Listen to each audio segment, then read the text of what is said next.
How's it going, guys? We're live from Lone Pine property, Lone Pine Ranch. Service is great out here if you use Verizon. We used to have T-Mobile. T-Mobile doesn't work great out here. Right now, I spent the afternoon marking up the property with the caution tape, and right now, well, after that, I sat down for about 30-45 minutes and just relaxed. Pretty warm out. It was pretty fucking hot out, to tell you the truth. But not bad enough to where it's like, oh shit, somebody's gonna die out here. But it was enough to, after an hour and a half of relaxing, or an hour and a half of working out here, tying those knots. Nothing crazy. I'm not freaking putting a house up or something, but enough to where I'd want to sit down and take a drink, get out of the sun for a little bit. That was like peak of the day, like 3-4 o'clock, peak heat. Truck thermometer said about 100. I don't believe, it might have been 100, but it didn't really feel it. It felt like 85 to me. So yeah, it's gonna be warm tomorrow, and then I know on Sunday it's supposed to be about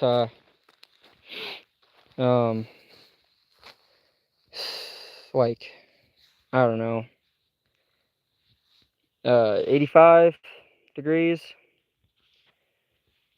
Now I'm making sure I'm back. I'm just making sure that the notification I posted. Anyways, it gets dark out here pretty quickly, and so I'm pretty much done with my day. Gonna head into Ashwork proper. My dad, who's on my squad for Lone Pine, is gonna be up around probably, I don't know, probably like an hour. Yeah, like an hour. So right now I just have my headlamp. I'm just kind of admiring the sunset here, which is pretty much over. But yeah, it's beautiful out. So I'm gonna flick my white light on, and I'm gonna do a little bit more work. Right now what I'm trying to do is pick out where I want everybody to kind of park and where we're gonna put our camp. Last year we put camp in the upper third of the rectangle that makes up the property. This year I would really like to keep it as close to the front, which is where I'm at now, the northern boundary, as I can.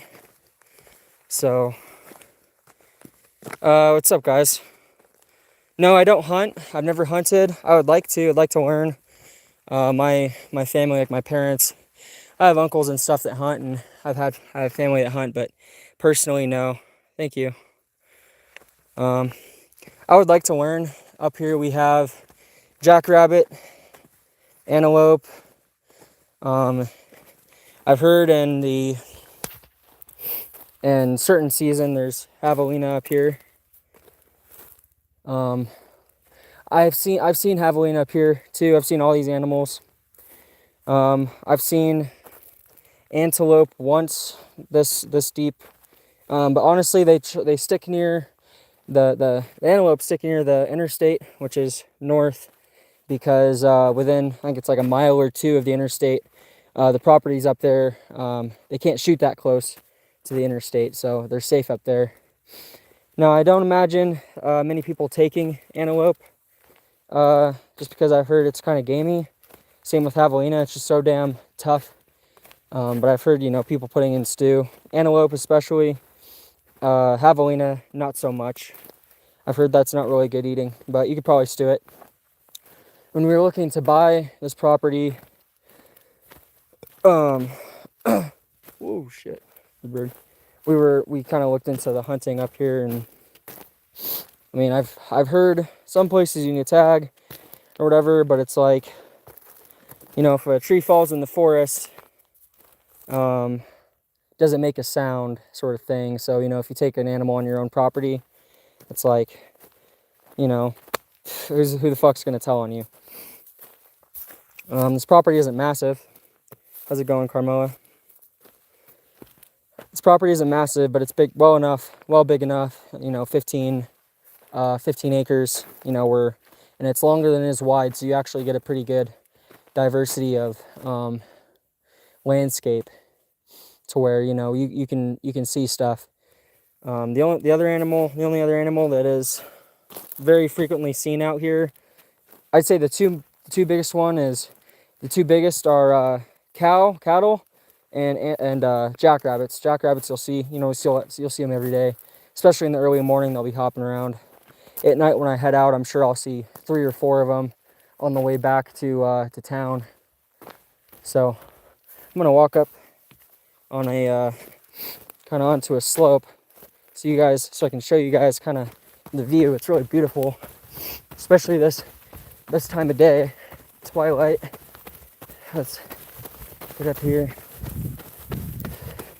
For those of you who are coming to Operation Lone Pine, I think Sunday morning I might, if there's people for it, we might be able to do some PT, go on a little run. And I mean like really little. Like the perimeter of the property is pretty much exactly a kilometer. If you were to run the boundary. I don't know, it sounds nice, and you really should warm up before you do airsoft. I feel like that helps me. So let's look at this view. Let's drop my headlamp. So there in the background, you see, I might butcher the pronunciation, but it's a old volcano called Pichacho Butte, Butte. So that's kind of your landmark. And then kind of have the angle. Let's see if I can't get a better one. But you can see Interstate 40 from the property. Here we go. There it is. So you can see all the headlights in the distance. I love that. Or I don't love it. I mean, I wish I didn't, see headlights, but it is somewhat soothing, I would say. You're out here and you see everybody moving along, but you're just out here chilling. Truly chills. This place is beautiful and serene, and there's neighbors, but they don't bother. It's super, civil out here. We don't want to bother each other. On that note, though, both my neighbors do have dogs, and I think with the noise of the pop of the airsoft guns, and there just being so many of us, I don't think they'll really want to bother. I mean, I haven't seen neighbors' dogs at all, except when I had pulled up initially. The other neighbors, I heard one of them bark. Hopefully I didn't just jinx myself, but yeah, I just don't, because we're probably gonna be playing pretty close to the boundary with that neighbor with 4 dogs, and I really don't want don't want them running up on some kid. This road, I feel, quote unquote road, it's really turning into a trail now. It's gotten quite a bit rougher since I've last been here, and I have plans in the works to kind of fix it for next time, or at least, some would say concepts of a plan, famous quote, but it's fine for trucks. It was like, you put a toddler behind the wheel and he'd figure it out, and just drive there, drive back. Now, if you have like a real shit box, you're trying to get back here, take it easy. It's your shit. Treat your shit well.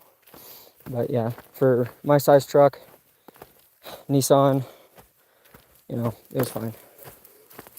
So,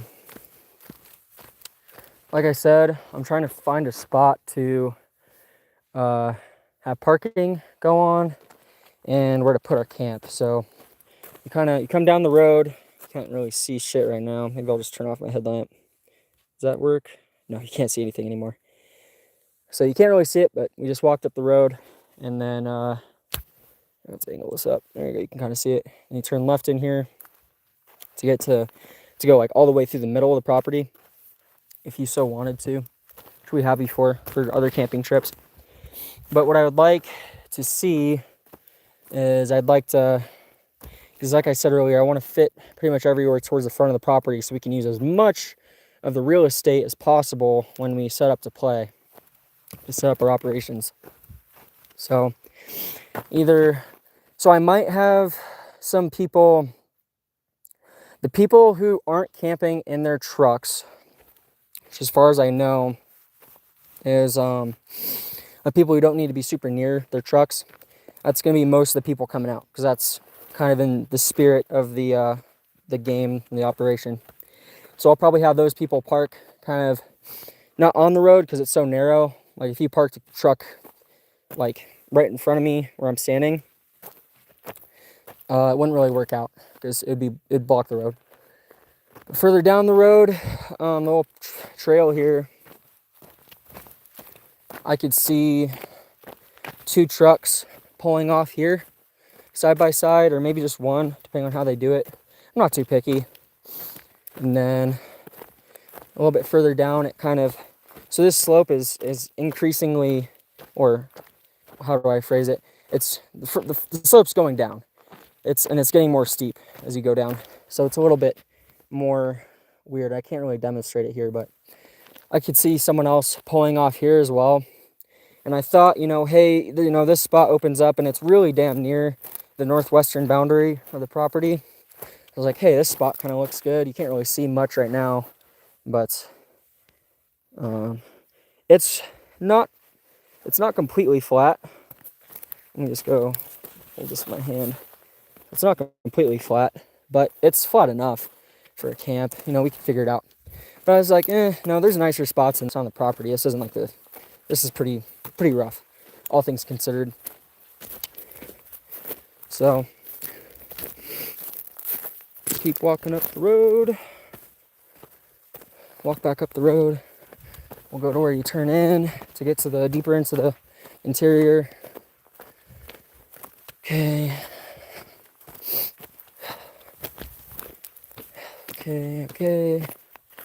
Cool, here we are. This is pretty, after this point, it's pretty damn smooth. It's pretty soft soil. Nothing like crazy. So just right off the bat, this is really obvious to pack as many people. You can see that's where you turn in. Between this tree and this tree, you could fit maybe 3 to 4 trucks. You could fit 4 in there, 3 in there comfortably. And then we would have probably have somebody pull off the road right here. Smaller truck. I don't have a camera for my nods, Rowan. I mean, I could go. I do have them, just not on me. And then maybe, it's kind of in the middle of the road. It wouldn't be like ideal, but we could just put it right here, the camp, have people circle around. The folks who have people who are camping out of their trucks, pulling right here, bang, bang, bang, bang. Maybe one right here. There's a pretty big rock right there.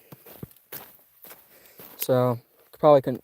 Maybe it's like a Jeep or something that can kind of squeeze in here. But nah. Anyways, so this is pretty obvious as far as parking goes between these 2 little cutouts. But where do we put this camp?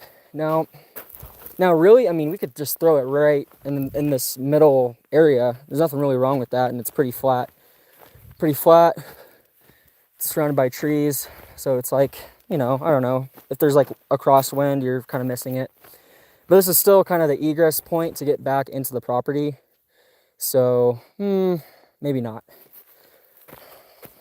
Maybe like right here, you could put it. This is off of the road a little bit. Turn, okay.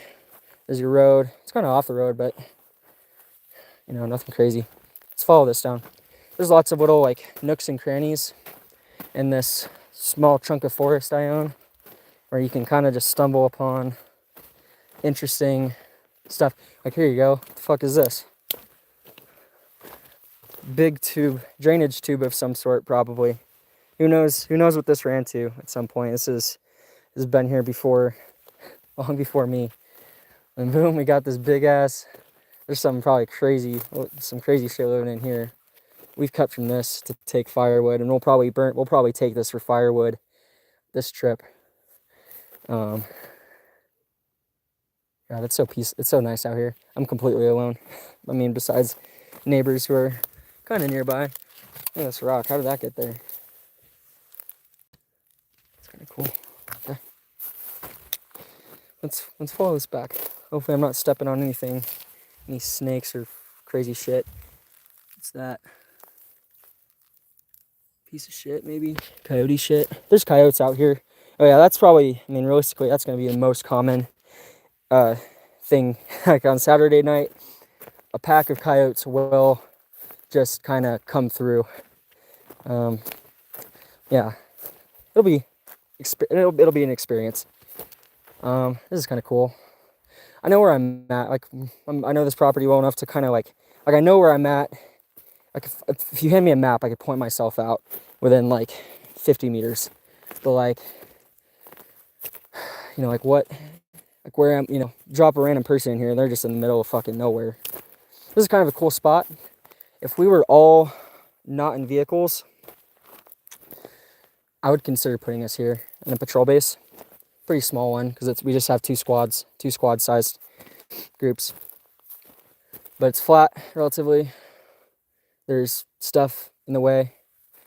When you're picking a patrol base, you generally, how we're taught is you pick somewhere that is like really shitty, because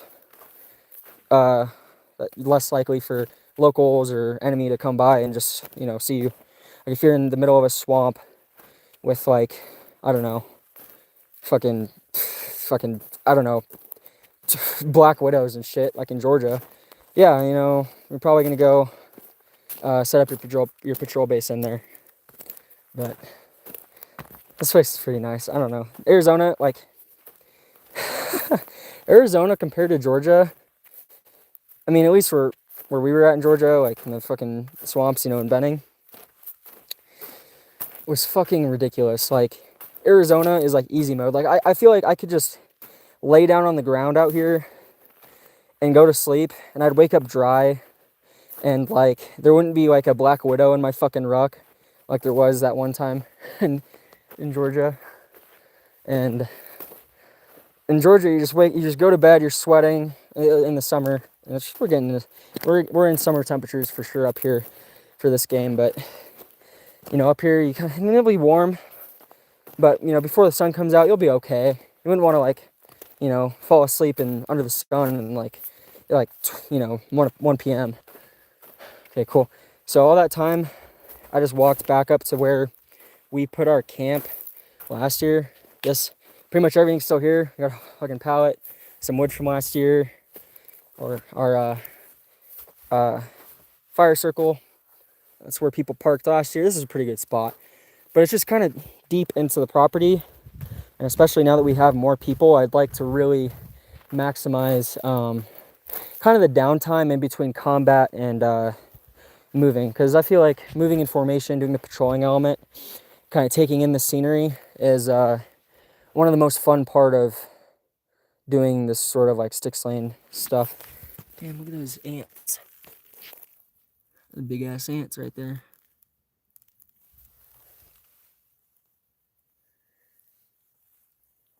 I think I heard something move. Probably a dog. That's why I'm shaking this, to see if I can see a reflection off some eyeballs. Yeah, anyways, so I'm gonna leave some stuff out here tonight. So like I said, I'm gonna go into town, into Ashfork tonight to sleep in a hotel. I would have slept out here in the field. I don't mind that, but my dad got a hotel room, so it's like, well, can't pass up a shower. So I got two pretty big OSB floorboards. They're both fucked up. They're 70% off. I got all this stuff pretty cheap. This is pretty fucked up. But like, we'll get creative with it. That's like the fun part of all of this stuff. That's why I wanted to do this, because it's like a super fun outlet for creativity. See what people come up with. So 2 OSB boards, which are pretty big, and then we got a dozen cinder blocks, and then I got a pickaxe, a shovel, and a I don't know what you'd call it. It's like a chisel for dirt. I don't know what you'd call that. Looks like this. Yeah. I forgot my fucking chainsaw. That sucks. But my dad is bringing out a Sawzall. So that's like, 60% of the way there. We won't be able to cut like massive trees. We'll be able to cut more than enough, especially if it's not super alive.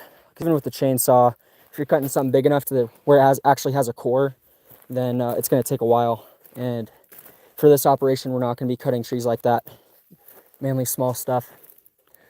So yeah, what time is it? We got 7:37.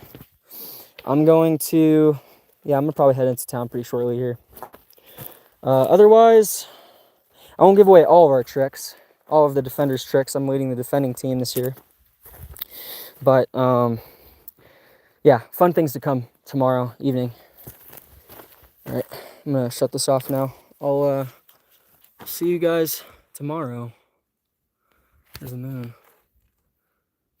Wow. Cool. All right, see you guys.